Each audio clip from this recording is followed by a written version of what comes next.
Kau masih ikut piramid makanan lama yang suruh makan nasi banyak tu. Sekarang dah ada versi baru tapi ramai tak sedar. Panduan pemakanan dah berubah. Bukan lagi fokus karbohidrat sebagai asas utama. Apa yang disarankan sekarang? Kurangkan nasi. Lebihkan sayur, cukupkan protein dan jangan takut lemak sihat. Sebab apa? Bila kita makan terlalu banyak karbohidrat, lagi-lagi nasi putih, gula dalam darah akan naik mendadak. Lama-lama, badan jadi kebal insulin. Itulah punca banyak penyakit moden hari ini.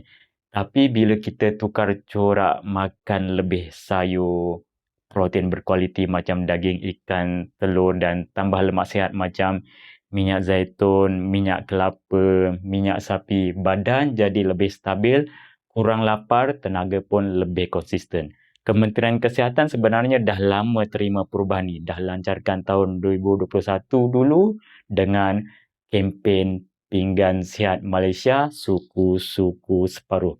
Cuma kita je masih terperangkap dengan cara lama.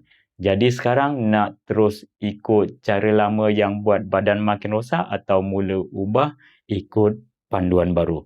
Pilihan di tangan anda. Jom Malaysia Fit.